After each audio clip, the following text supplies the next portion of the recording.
Greetings everybody, Maximus here with yet more breaking Qatar Airbus news.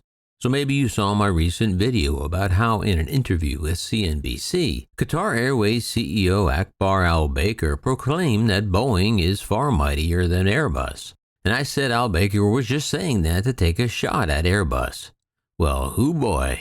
Al-Baker just poked the wrong bear because Reuters is reporting in an exclusive story that according to two separate sources, Airbus has revoked its entire outstanding order from Qatar Airways for A350 jets, as well as severing all new jetliner business with Qatar Airlines. Well, Al-Baker wanted a reaction from Airbus and he sure got one. I'm sure by now, after following this channel, you know about the $1.4 billion lawsuit Qatar filed against Airbus over skin defect issues on the A350. So I'm not going to rehash those details, but I'll try and post links to other videos on the subject. But Qatar Airways was the launch customer for the Airbus A350 back in 2015, and according to CH Aviation, the airline still had 19 outstanding orders for the A350-1000 worth at least $7 billion at catalog prices, or closer to $3 billion after typical industry discounts. But even before Airbus made this decision to cancel the remaining A350 orders, Al-Baker and Qatar Airways informed Airbus that they would refuse to take delivery of any more A350s until it received a deeper explanation as to the continuing case of the plane's paint and skin defects. Airbus even asked the court to order Qatar to honor their outstanding A350 order, and both sides were still waiting for the judgment of the court. However, as I said in the previous video, I'm pretty sure Airbus was watching Al-Baker's CNBC interview, and they decided not to wait for the courts to decide, and they just canceled Qatar entirely. Here's some of what Al-Baker had to say.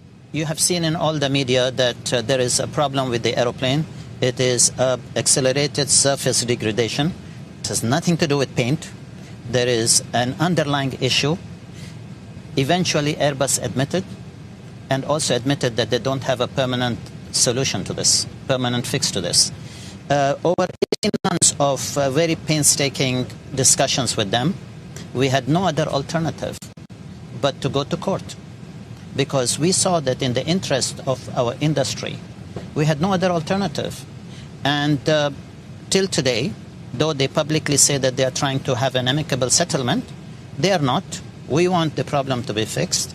And we had to go to court. And then, you know, when there is an aircraft manufacturer that does not stand with you when there is a safety issue, when there is a problem, you will never again go back to them. We don't want to do that. I know that Airbus today is basking in the sun because they have the market dominance due to the pressure Boeing is. Yep. But that's not going to be a long term. Boeing is a far mightier aircraft manufacturer than them.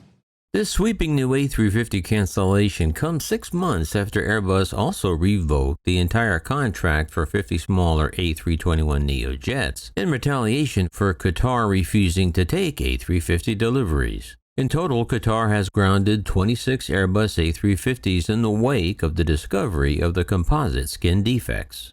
This includes 7 A350-1000s and 19 A350-900s. The defects have been seen on newer and older aircraft alike. The youngest affected aircraft is just over 3 years old, and the oldest grounded plane is almost 8 years old.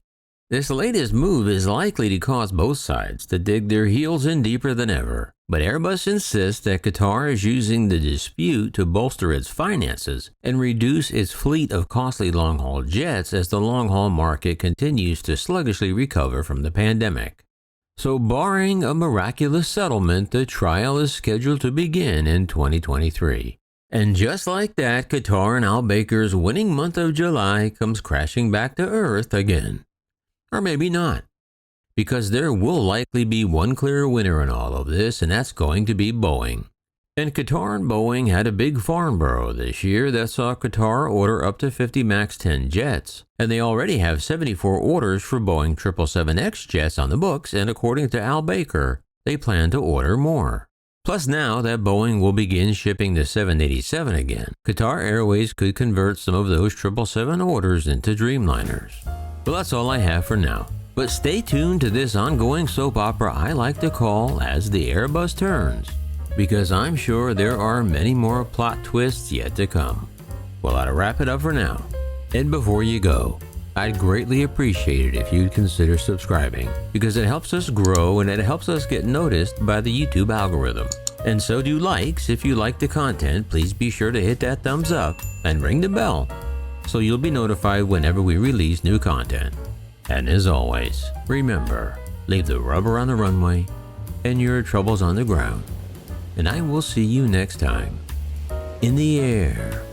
Yeah, this is Maximus.